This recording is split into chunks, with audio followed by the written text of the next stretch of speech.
Welcome back, everybody. It is August 1st of 2023, and this is episode 56 of What is on My Desk.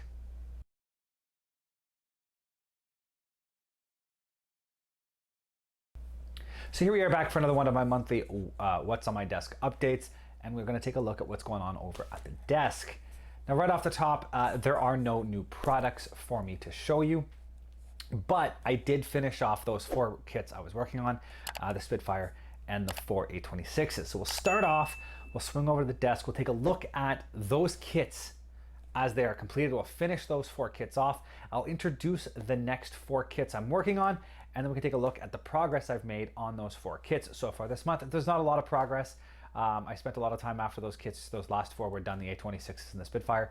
I spent a lot of time just kind of cleaning up, putting stuff away, a lot of little housekeeping things I needed to take care of. I cleaned up the basement a little bit. I'm still working on getting a new setup here. I want to get some better lighting, and I want to get some accent lighting going on behind me here. Get a neat setup going on for some future filming. So that was a start of that was going on, and we'll finalize this over the next couple of months as things at work and my family in the summer, all that slows down. I'll work on getting some of that done, but just some of the progress. And then I slowly started working on some of these kits just to ease back into the next round of building. So all that being said, there is progress, there is content to show you. So let's get started on that.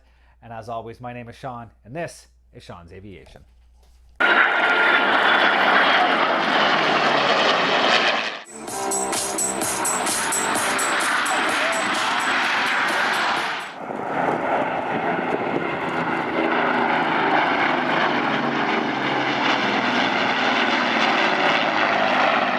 So here we are, one of those special times that only happens once, twice, usually about twice a year, when I finish a batch of models and you guys get to see the finished product. So I'll be introducing the next 4 kits I'll be working on here in a second, but we'll take a look at the kits I got finished, and we're gonna start, just because I have them on the desk, with the ep.26s, and specifically, look at that, I just lost a wheel. The ep.26B. That was interesting. I don't know why that fell off. Yeah, ep.26B.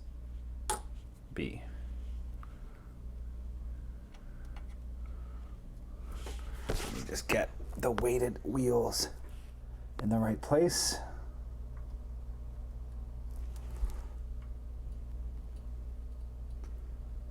Let that dry.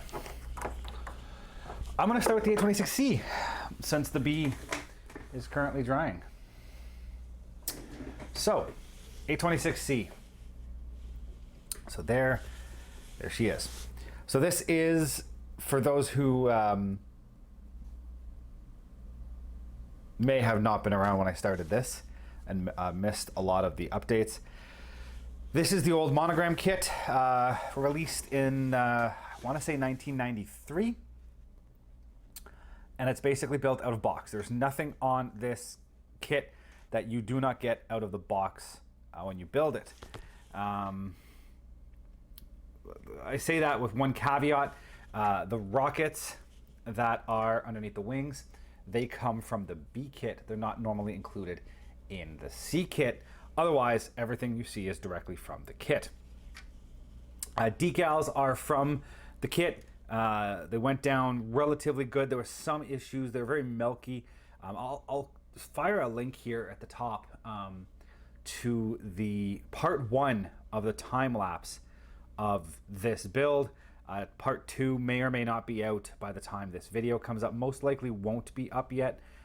It's right near the end of July, and I still have to do a lot of editing, so that will pop up eventually. So I'll link to part 1 where you can see the initial construction of this, and then part 2 will be in the description for that video once it releases, and you'll be able to see me do the paint and decals on this. But the decals had a little bit of issue with a bit of milkiness when they first went down.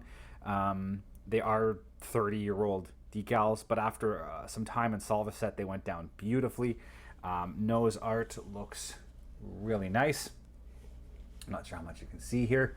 Exhaust staining, I did a little bit of extra effort this time around to make the exhaust staining look good. Only real thing I did a little bit different from what was included in the box. The L decal was supposed to match the green on the wingtips and everything. And just to save myself the effort of trying to match the paint, I literally just painted the L. So everything got painted white and then green, and then I masked off the green. Then I painted the black. So the L on the tail matches all of the extra green. Differing sources on whether the spinners are supposed to be the same green, but as I didn't paint them ahead of time, brush painting the color would have made it look a little different. So I did not bother with that. I went with just the straight silver. Otherwise, I mean, it's an early 90s monogram kit, raised panel lines. It doesn't look bad with the raised panel lines. Being that I painted the whole thing black, the raised panel lines actually look good because there's no black wash or anything on it. They catch the light and they pop very similar to how you would want them to look. If this was an engraved kit, I would have been using a white or a brown wash, and it looks relatively the same. It's not 100% accurate, but it doesn't look horrible. Cockpit, the detail you see when you look in the clear pieces it's decent. You see the radios, you see the Norden, all the cockpit, the side panels, the instrument panel. There's more than enough detail to see what's going on in there. It's fine. Honestly, this is an amazing kit considering it's 30 years old, and I've heard a lot of bad things about it. It went together really, really nicely, and I'm very happy with it. So that is the Monogram C. I will pull that B model down now that it should be dry. So this is the B model. This is a slightly later release by actually by Revell. I never actually got the details. The instructions are copyright 2009, so it's probably around that time. So it's the same basic kit as what you saw with the C model, except it had a drop-in gun nose. You cut the nose off. Actually, no, this one did not have the mold was modified. So the nose was cut off, and you ended up cutting the cockpit insert at the right location, and then the gun nose fits in place of the glass nose. Everything else is more or less the same as what you get in the C model. The canopy is different. The C model has the later canopy. This has the earlier World War II canopy with the open section, which is nice because you can build it open where you can't do that with the C. But other than that, you get the nose, you get the cockpit extra, and then it has a few extra pieces for the lower tail turret, or the lower turret that isn't included in the C kit. Other than that, everything's exactly as you see in the C kit. I built this one with the Bombay doors closed since you wouldn't see it. Oh, sorry, and the weighted wheels. The weighted wheels are included in this kit in the later Revell B model, not in the C model. But again, other than decals, I used Kits World decals on this, but everything else you see is built out of the box. All the interior, everything is what you get in the box. I painted with Alclad, overall aluminum. I did some airframe aluminum highlights on the cowl flaps. Aluminum, just straight aluminum Alclad, not Alclad. Model Air by Vallejo aluminum on the control surfaces, which were fabric, and then everything else was detailed appropriately. As always, I'll put the link up above to part 1 of the time-lapse build of this, where you see the kit itself going together, and then in that description will be part 2 once it goes live. Again, I'm not going to have these done in time for when this video releases.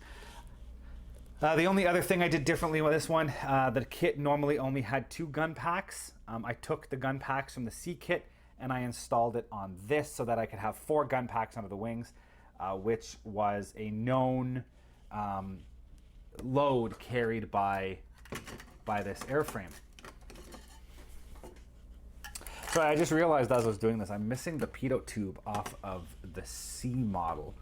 It went ba-doing when I was doing the work. And I don't actually know where it ended up, so that'll turn up at some point. I'll have to glue it on. Anyways, yeah, so that's the B model. As I said, used Kits World decals, Alclad, and built it more or less out of the box. And again, it looks really good. I have the weight pretty much perfect on this. It has just the slight amount of bounce. You can see the nose wheel just sits off the ground. I don't know if that's even being picked up in the camera or not. The nose wheel is just off the ground, and you see it does want to tail sit if you push it the wrong way. So it does have, you got to be very careful with the weight. You need to get perfect amount of weight on this in order to make it sit properly. I'm going to put this on here, and I'm going to let it sit upside down until that wheel dries nice and solid, so I don't get any wonkiness happening when I put it on the shelf. Next up is the ICM A26/B26K, the Counter Invader from Vietnam. Once again, link will be at the top to part 1 of the time-lapse build, and part 2 will be linked when I get that video up. Built completely out of the box. Nothing you see on here came from aftermarket. The decals out of the box, all the plastics out of the box, everything. Oh, yeah, no, see, I'm lying again. I used resin wheels. And I go over that in the time lapse. Sorry, I want to make sure my phone is not ringing because I heard something go off. I am safe. There's some issues with the wheels. You'll see that when you watch the time lapse. So I think I also might have included it in. I'll put a link up right now while I'm thinking of it. Actually, I did do a quick review on the parts, and I went into detail as to why I use the aftermarket parts. So you can take a look at that. Other than the wheels, everything is out of the box. Little annoyed that with such a newer tool, you can't build it with the cockpit open. There's a lot of really cool detail in there that misses, that you can't see.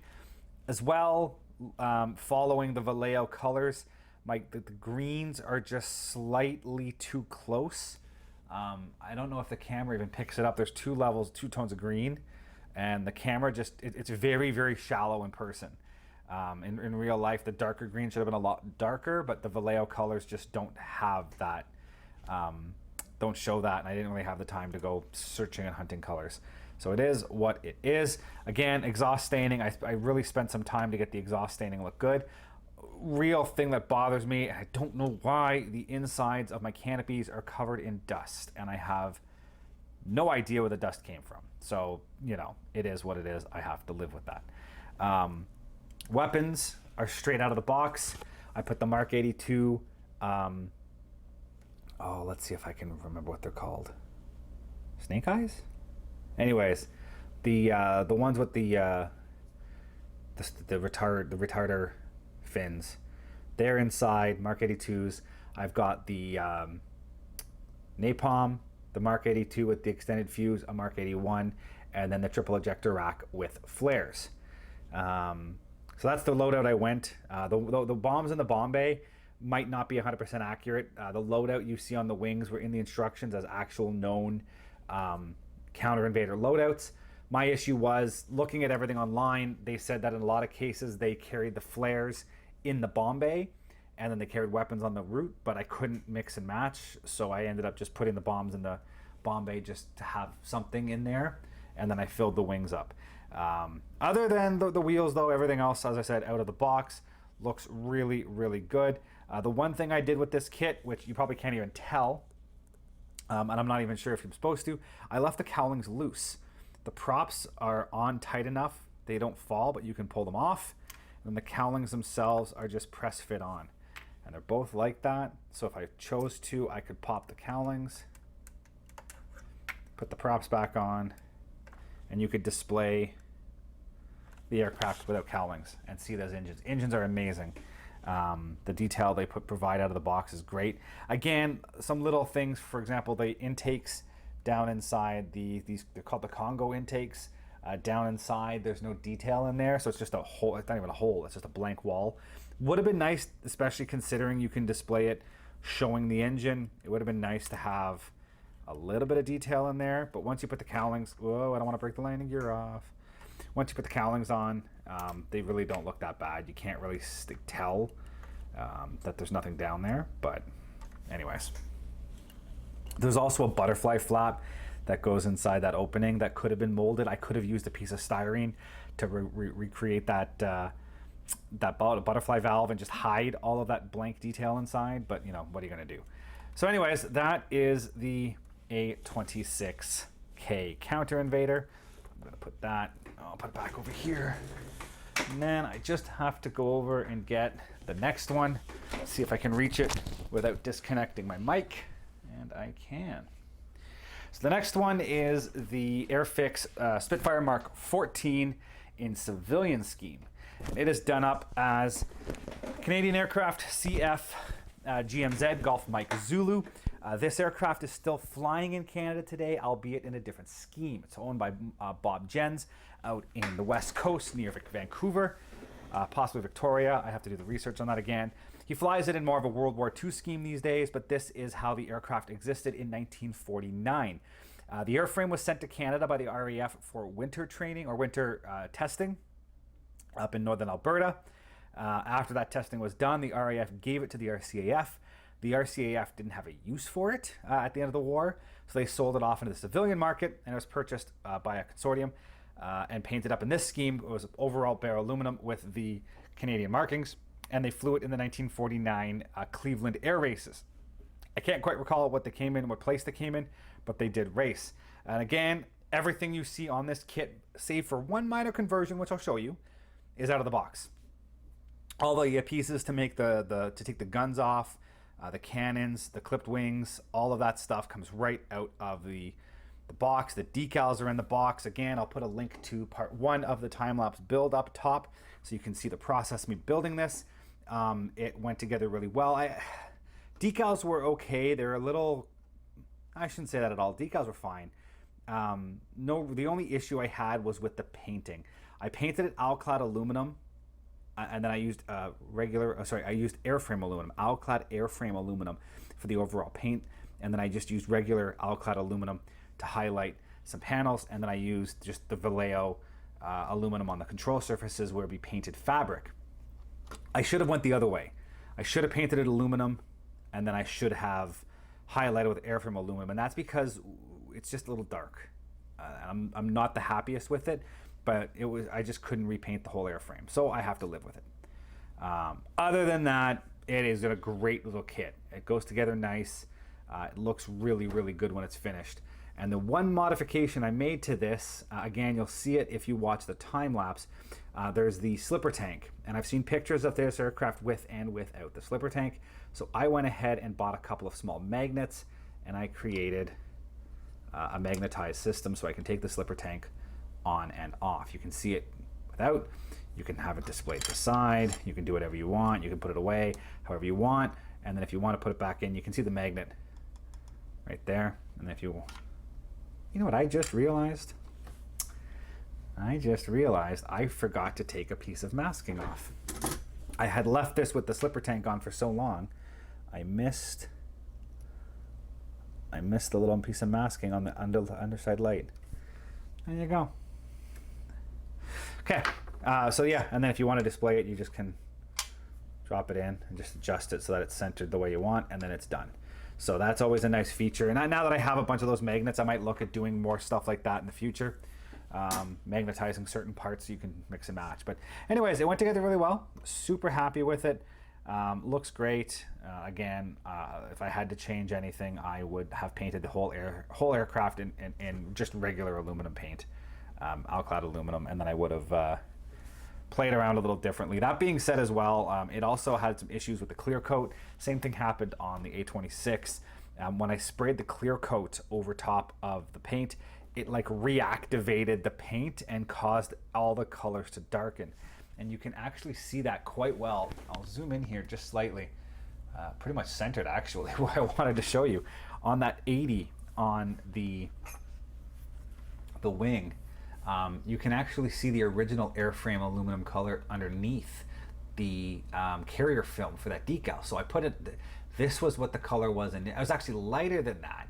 First clear coat darkened it a little bit, and then I put the decal on, and then when I sprayed the second clear coat, it darkened it even more. And you can see the difference in color, how much it darkened. So it just, it would have looked a little bit better if it stayed that color. There's a little bit happening as well on the 80 on the fuselage. You can see a slightly different shade.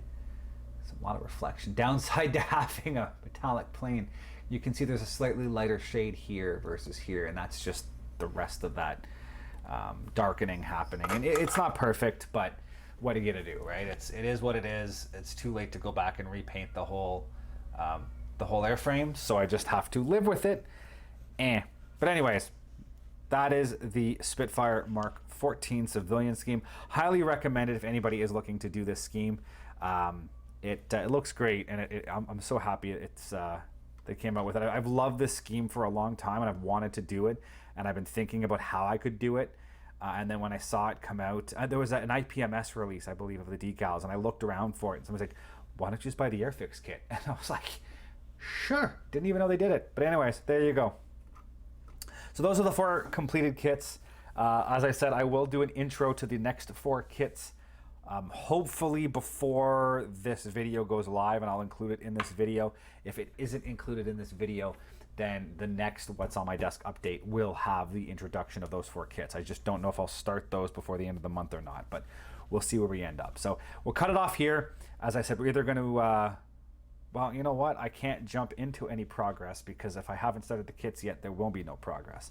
So this video update either is going to end here with a quick recap, or it's going to jump into the introduction of the next kits, and then you can see the progress on those and yada, yada, yada. So it's going to be a surprise. Let's see what happens. So here we are. I'll do a quick look at the new models that I'll be building going forward. I don't know if I will have, what are you? Oh, garbage. I don't know if I will have any actual progress to show on these kits, as it is, what's the 22nd of July right now. I got a pretty busy week at work, and then we're right into August. So I don't know if I'll have time to actually get any start. I also have, I don't know whether it was kids or a cat, but something broke models on my shelf. I got a bit of repair work to do on some of those. So I want to get that stuff. I want to get caught up on some of these little housekeeping items before I start anything new. So I don't know if I'll get any progress done on these kits before this episode of What's on My Desk releases. But we'll at least get a look at what we are going to start. So the first one, it's actually going to be a bit of a double build, because I'm going to be building 2 of the same kit. It's not much to look at because it's here. It is the Modelcraft 1/48 scale F82 Twin Mustang. Now these have issues. I'll go through, like I said, I'm only going to go through one, just for the sake of brevity. They're exactly the same kit. As I said, they have their issues. These are a little on the older side. Modelcraft was a Canadian company that outsourced their production to the kits were built in the Czech Republic. And so 1996 is the date on the instructions. So they're good enough. They've got fine engraved panel lines, but the molds just didn't hold up. Tons of flash, quite a bit of short shots. It takes a little bit of work to get this done. It can be a mess. It really is a mess. I'm not going to go too deep into it. I will be doing a full kit review on this in the near future. So these 2 kits came just like this, bagged, no box. I bought them as a package deal on eBay from somebody at West. I'm assuming it might have been the original guy who ran Modelcraft, because as I said, these didn't have boxes. They were just bags, and they were all sold as groups. The instructions are literally just a photocopy on an 8.5 by 11 sheet. So I'm pretty sure this was either the original owner of Modelcraft or somebody involved in the original company that was just dumping stock. But either way, as I said, I think these were later kits. These might have been kits that didn't pass QC from the molds, as the molds got chewed up.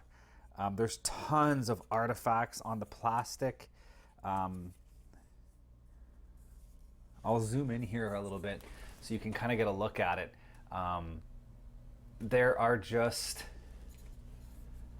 let's see if I can actually, so you can see in the reflections. I'm not sure if this is showing up on camera. There are all of these artifacts in the plastic, and it looks like there's just junk on the, like it almost looks like the chrome on the molds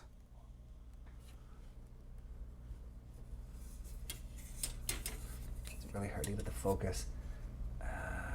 You can kind of see it in here. It almost looks like there's a layer of chrome that was coming off of the inside of the molds, and the molds were just eating themselves and they just kept popping kits. So there's gonna be a bit of work involved in getting this done. I haven't compared to the other one, but as I said, I will be doing a full kit review on this in the near future. Even like the clear canopies are just junk. And then there's a lot of duplicate parts because it is a twin Mustang, so these are just exact duplicates of themselves. But again, you can see the difference between one to the other, where there's just flash and garbage and nonsense and whatnot. Anyways, so the twin Mustang was a late war into the post-war era design from North American. They used two XP51F fuselage that had a lengthened fuselage and a cockpit that sat higher in the fuselage, and they used those with a new wing center section and outer section and merged them together and made a twin fuselage, twin cockpit fighter. The idea was having the extra pilot would allow this aircraft to fly the long distances that would be required to escort B-29s in the Pacific. If you're going to be flying an 8, 9, 10, 11-hour mission, one pilot just wouldn't make it. A second pilot could share the load and swap out flying duties. That was the genesis of this aircraft. It came out too late to partake in World War II, and it was used in the post-war years, and then specifically in Korea as a night fighter. I believe it actually has the first credited shoot down of a North Korean jet was by an F-82 night fighter. I reserve the right to be wrong on that comment if I am wrong. Either way, the aircraft, as I said, the model has some fine panel lines. I'm going to take a quick look against. Yeah, this other fuselage is showing the exact same deformities that I'm seeing on this one. So this must be late runs. The molds weren't holding up. The kits were starting to come out a little off, and they never made it to final production, and these were just extras that he had and he just sold off. I think I paid $25 Canadian for both kits, just sent to me, bagged with one set of photocopied instructions. So at the end of the day, I'm not gonna worry too much. ModelsVit has recently released a new version of this, a new tool, and all accounts, it's amazing. I don't have it, but by all accounts, it is an amazing kit. So take a quick look at the instructions. The cockpit detailing is soft, to say the least, either because of the initial molding or just because this mold was eating itself over time. It has some pretty soft detailing in it. It does have a few bits and bobs that you can glue onto the sides, the rear turtle deck, the rear armor plate, the cockpit floor, pretty basic. Stand by. Okay, as I was saying, it is pretty soft. We're talking about probably a one-man show who designed this and had all of this made back in the day. So the tooling is pretty soft, the detailing is pretty soft. But you do go through, there are, like I said, little bits and bobs to fill out the cockpit. F, where's A? Just trying to see what everything looks like. Yeah, there's little.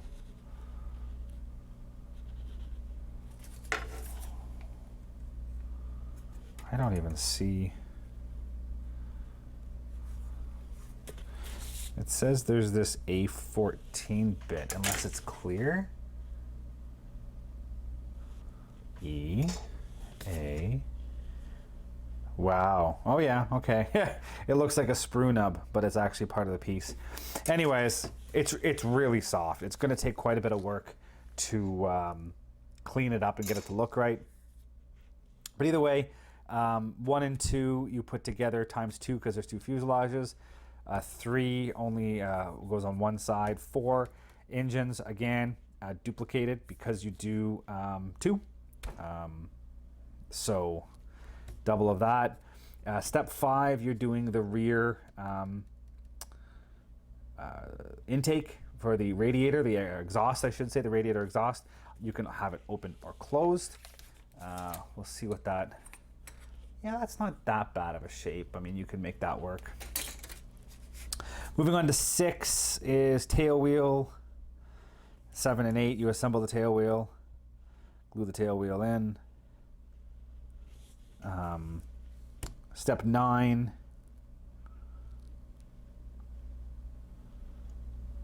Step 9, you're gluing the fuselage together and you're adding the fin cap. 10, you're gluing the engines to the fuselage.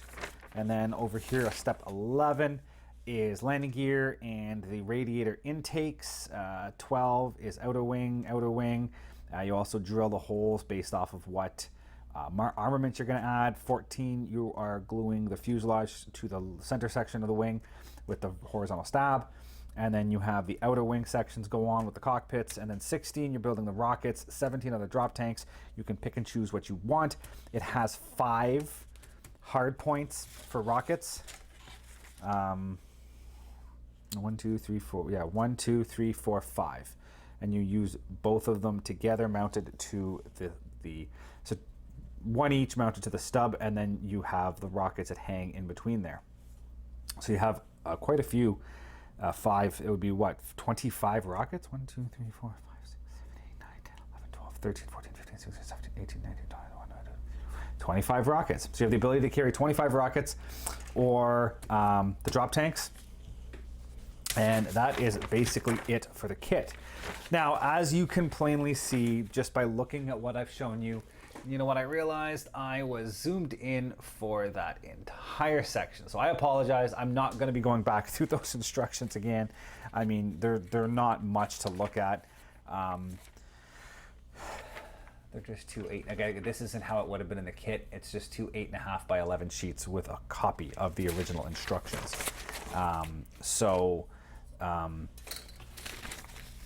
Again, I'm going to be doing a full review on this soon. This is just a quick one just to introduce the kit. That being said, as you can see, this kit has its issues. Now also, I have 3 of these. I have these 2 that were sent to me, and then I have another one that I picked up out of a collection that is in the box. So I have that one. I'm not going to build all 3 today. I'm only building, well, this round, I'm only building 2. But I have all 3 are the E model, which are the fighter pursuit version, the actual fighter version, not the night fighter version. And I wanted to do the night fighter version, and Models Vit wasn't even on the horizon at the time. It is now. So I went the route of picking up some extra material for it.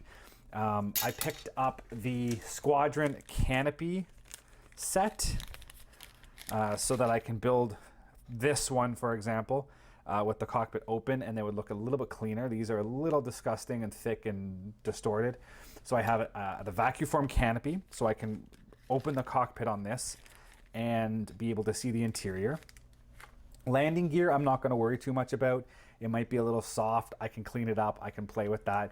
I've built 2 P-51 models with their gear up, so I might be able to find a set in my spares that is in decent enough shape to replace if I have to. So I'll go down that road later.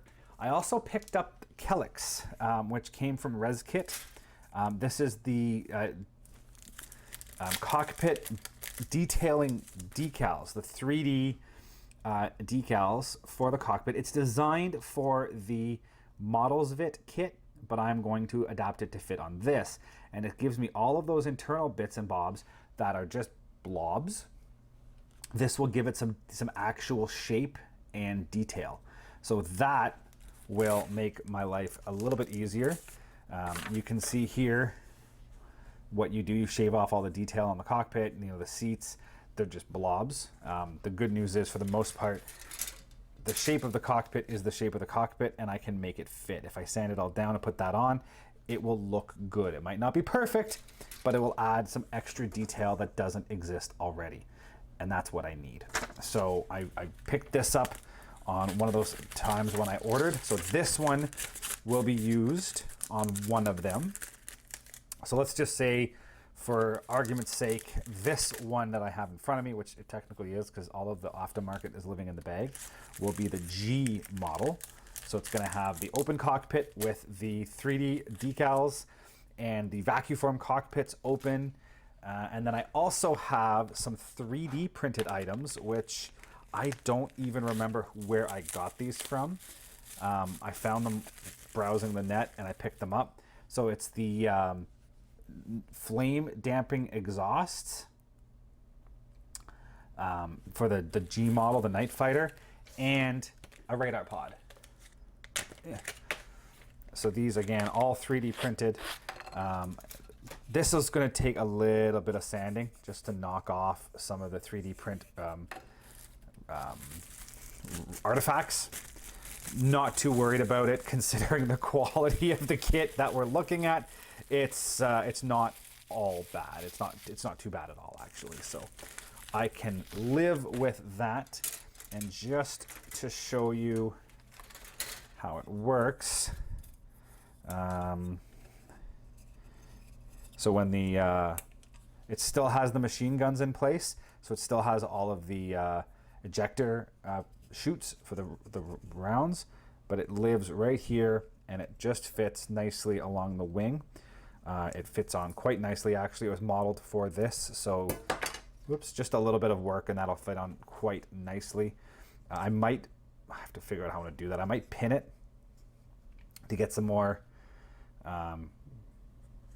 positive hold, but now that has fallen off and it'd be the outboard for this side, you get an idea of what that'll look like with the big pod hanging out the middle and everything. So it's going to be really cool. So this one I'm going to put a lot of effort into and really clean it up. I mean, again, I don't really have to be that careful with it. It is going to be painted black, so overall I'm not too worried. But yeah, it's going to be it'll be Night Fighter painted up black. I have I'm not going to go review over it right now. I have the Caracal decals. I'll throw a link down below to my website review on the Caracal models. So you'll be able to see the decals I'm using. It includes a whole bunch of different Night Fighters. I don't know which one I'm doing yet, but I'll be doing one of the Night Fighters with this one.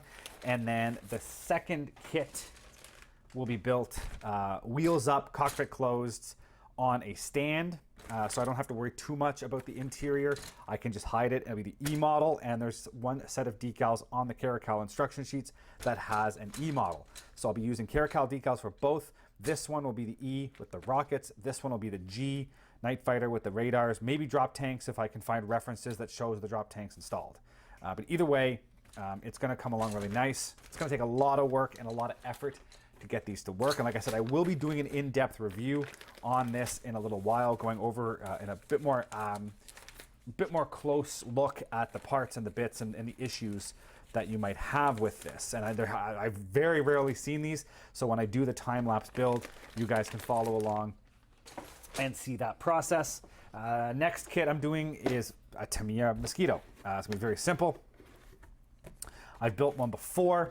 I believe I took a video of that. I'll link to my quick video here where I talk about the other one I built. I built the bomber version, and this is the fighter version with the gun nose.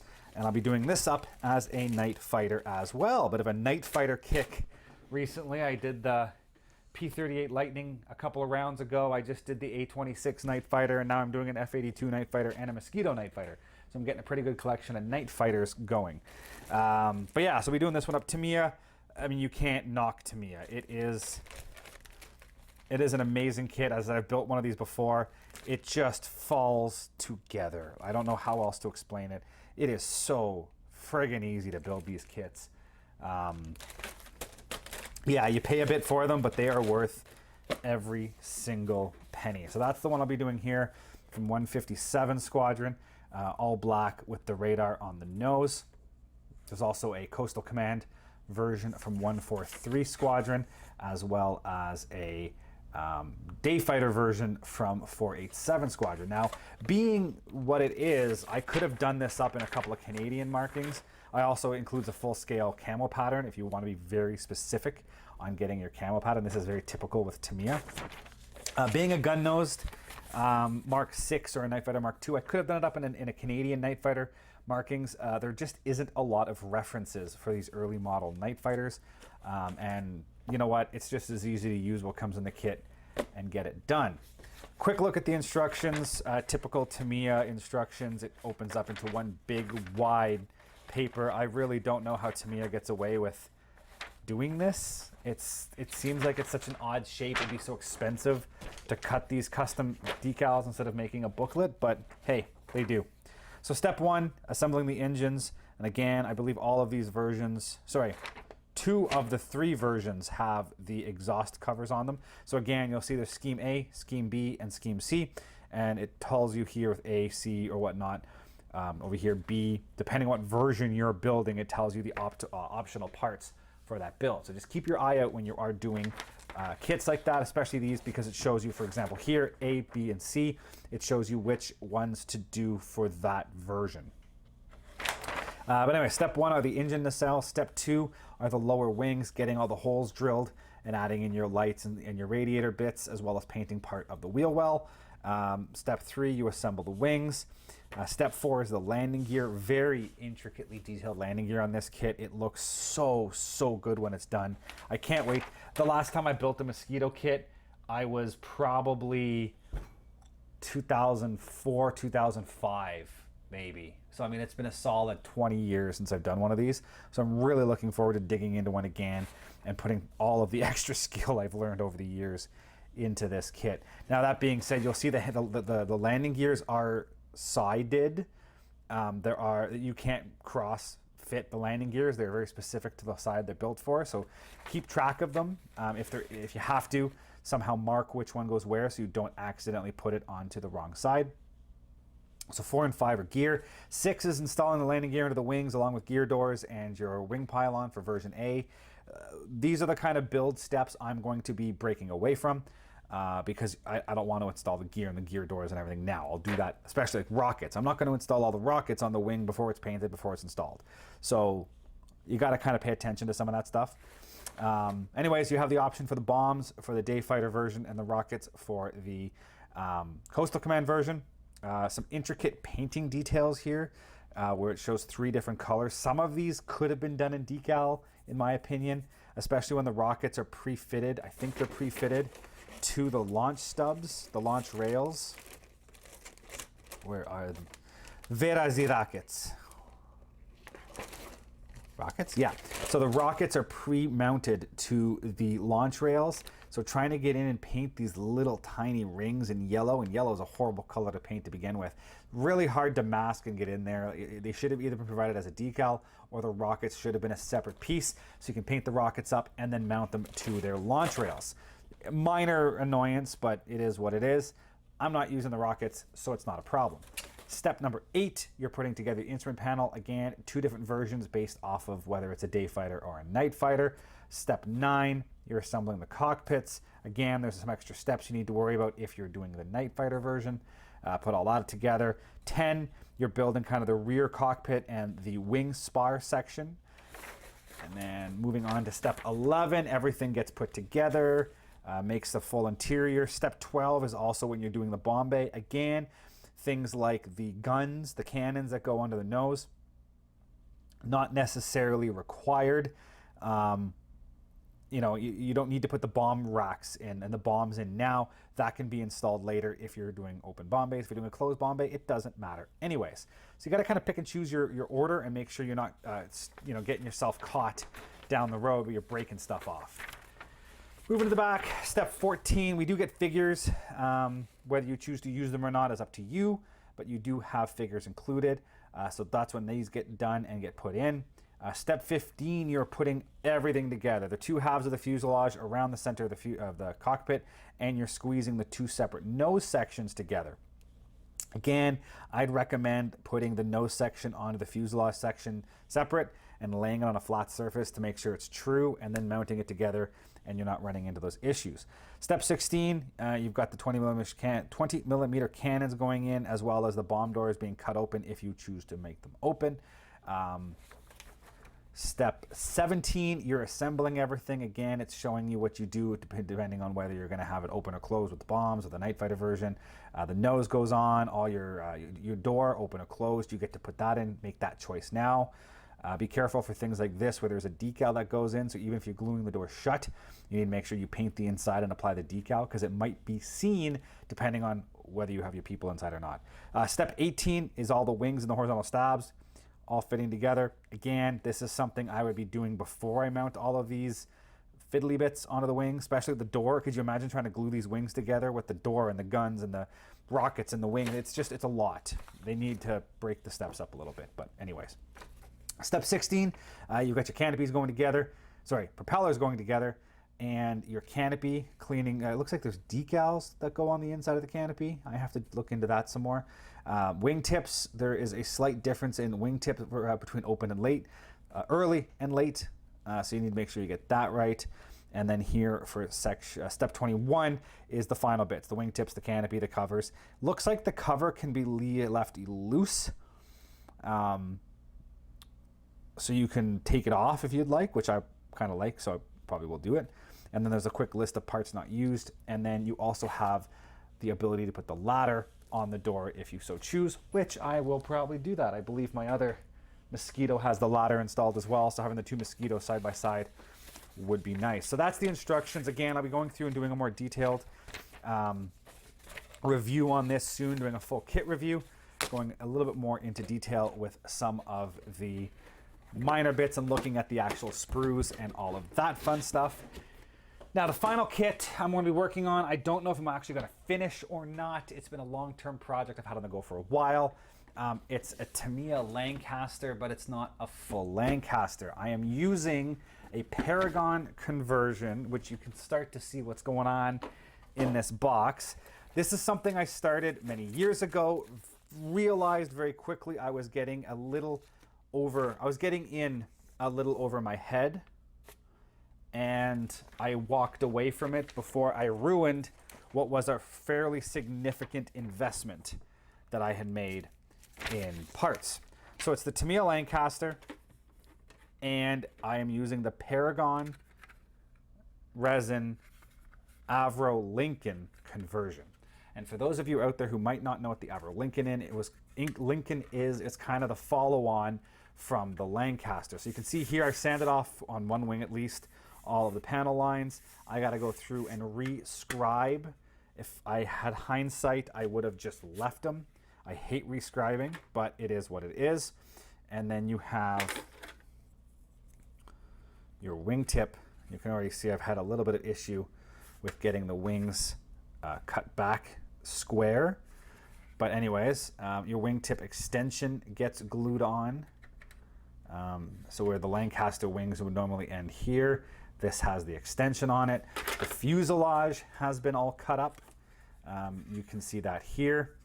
I've done some work on the inside of this, doing some interior detail because the door is open and it's going to stay like that. So I built some of the internal construction. So whereas normally, you know, this is your normal Lancaster fuselage, the Lincoln has this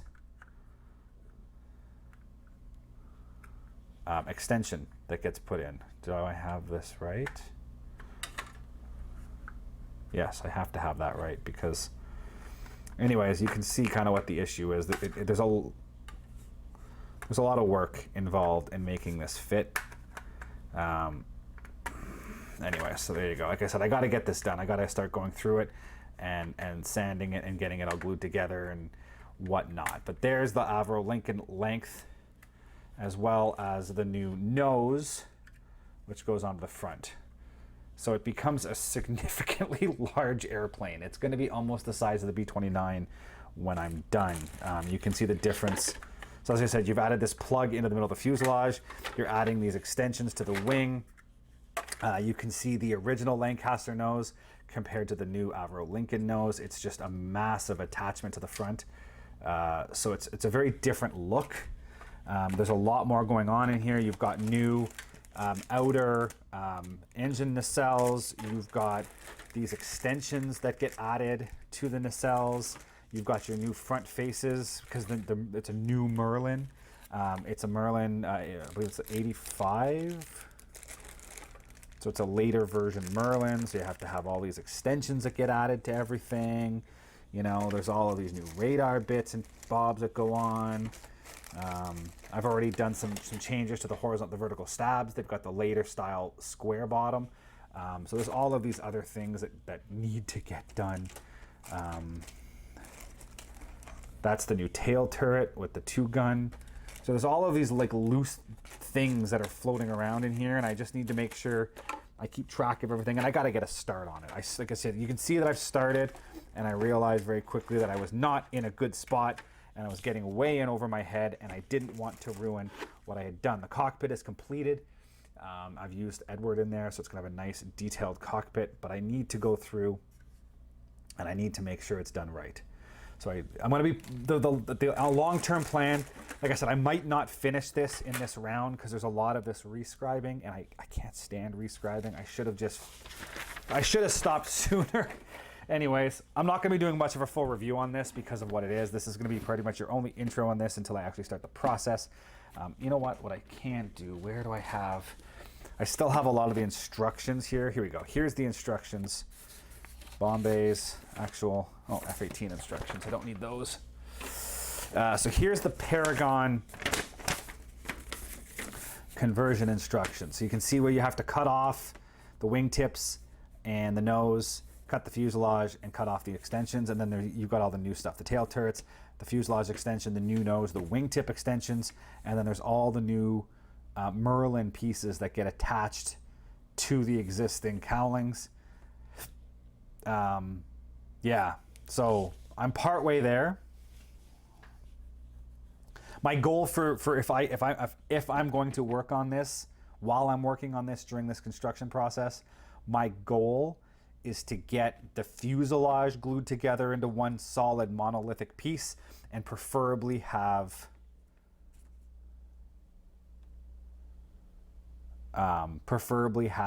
the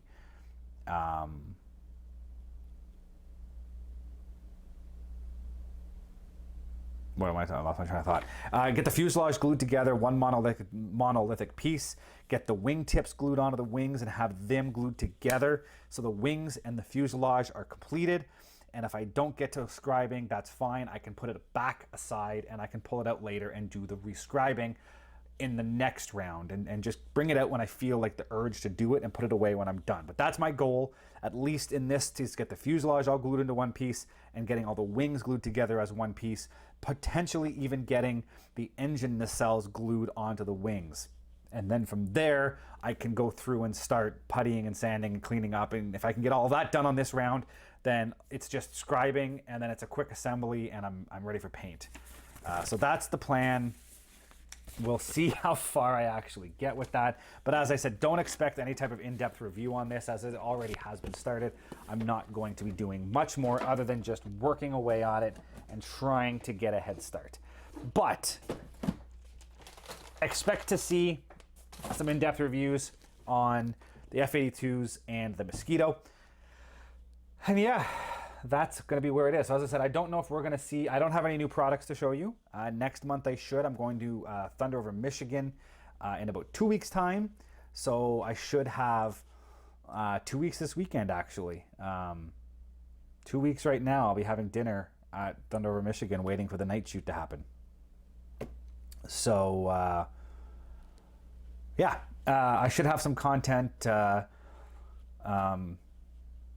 some new stuff to show you in the September update from whatever swag I get from that air show, and I'm hoping to get some work done on these models moving into August. I don't know if I'm going to get any done in the next week.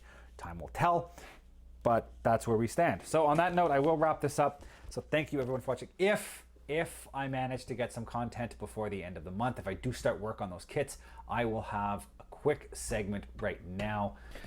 So here we are taking a look at the status of those 4 kits that you just saw got introduced. I have not started on the F-82E or the Mosquito, but I have gotten a start on the G model, the F-82G. So I'll show you that now. So I have the 4 fuselage halves, because it's going to take a bit of my mind to get around the fact that I have to build 4 fuselages for 2 kits, and there's 4 fuselage halves per kit and 2 cockpits, and I'm already like done all. I'm like, no, I still have a whole other kit I have to go through. This is only the 1 kit. Anyways, 2 fuselage halves are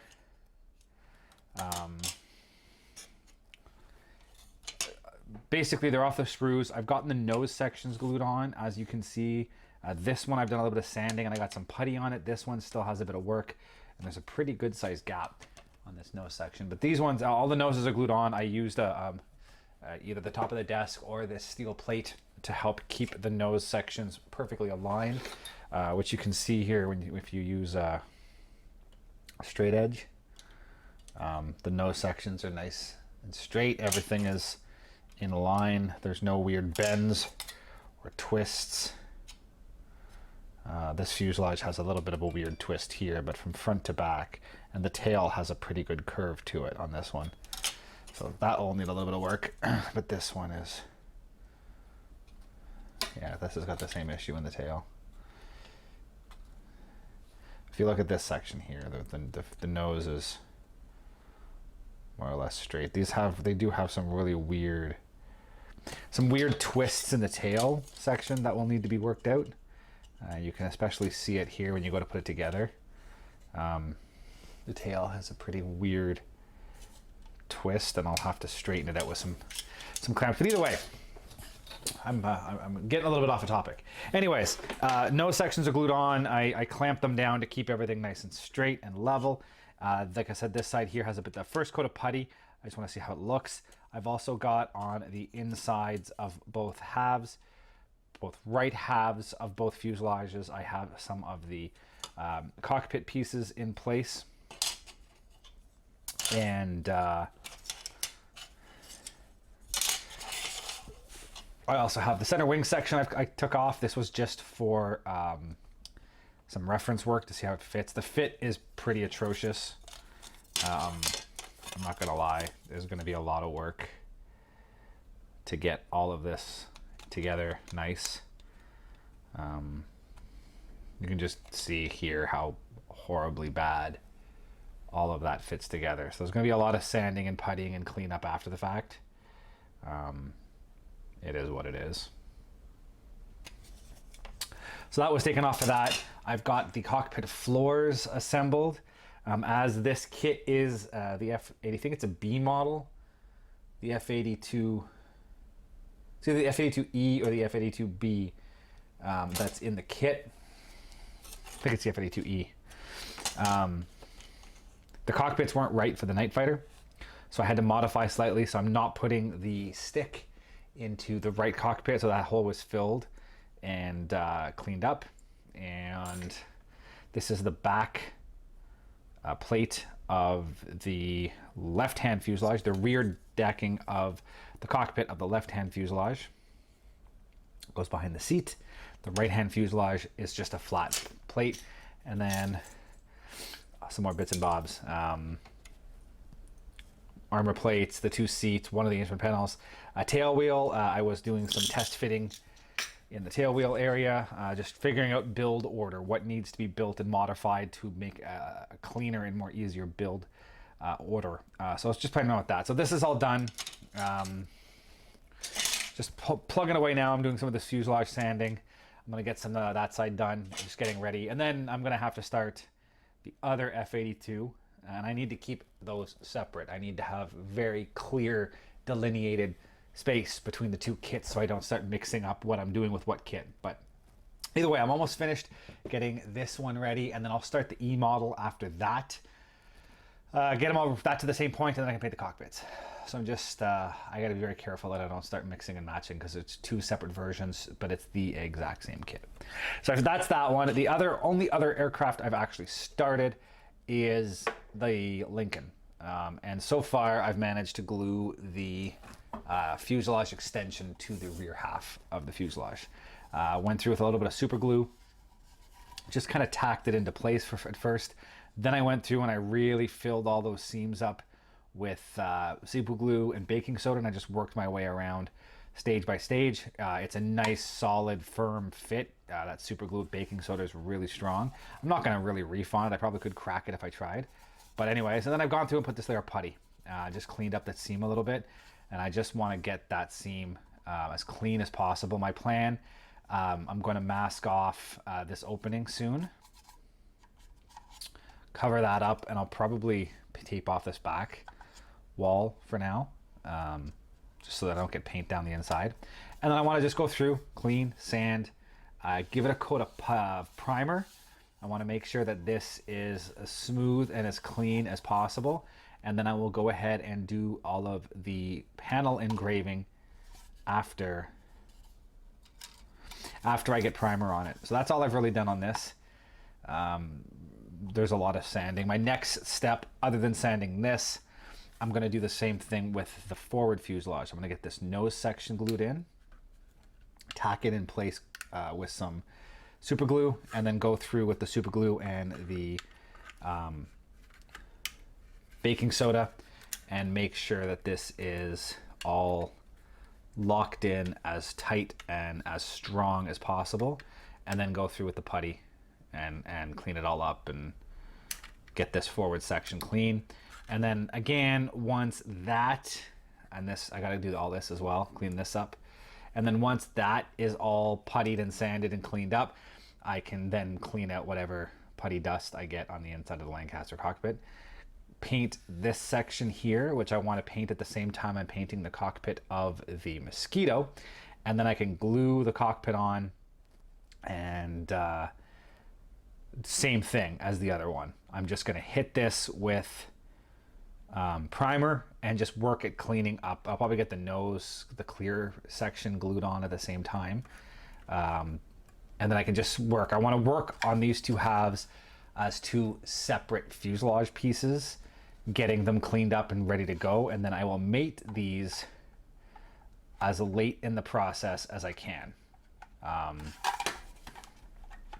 I don't want to have something, I don't want to be messing around with this nose section and have this big long tail hanging off of it. This is a big fuselage. I mean, we're looking at 16, 17, 18 plus inches.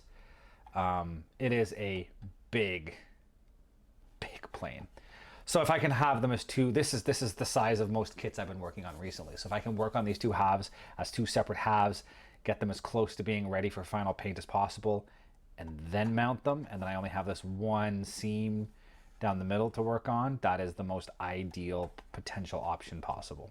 So that's my plan with that, but that's all I've gotten done. So still quite a bit of work left to do on that. As I said, I haven't started the other two yet, the F-82E or the Mosquito. The Mosquito won't take long to put together. And the E, I'm learning a lot of lessons on this G model for what I need to do right on the E.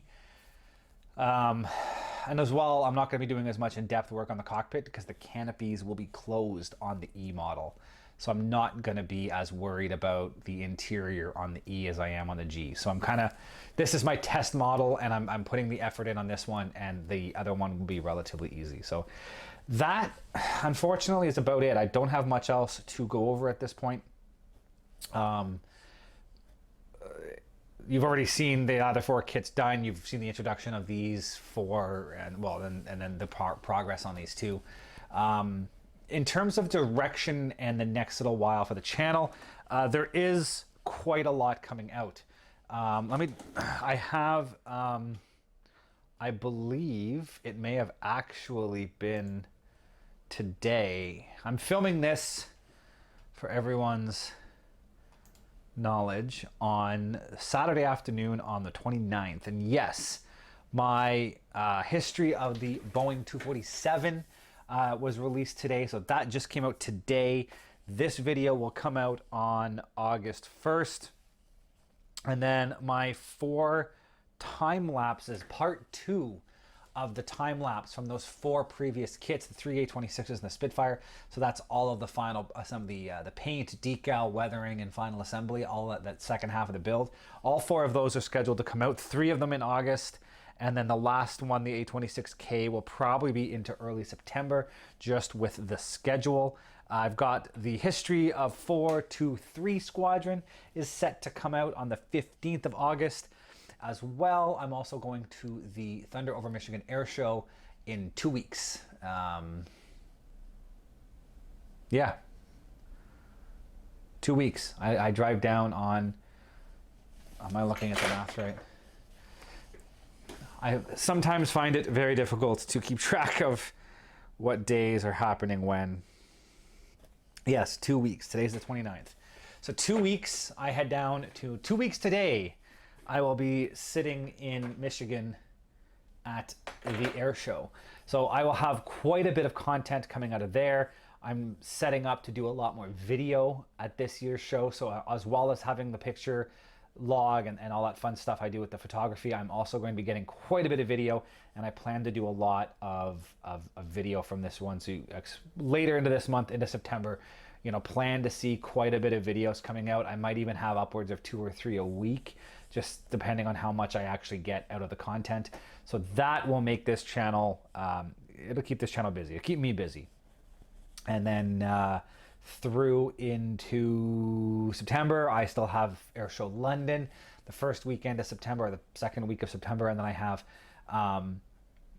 the Gatineau Airshow the weekend after that. So it's going to be quite a bit of content coming up in the next little while.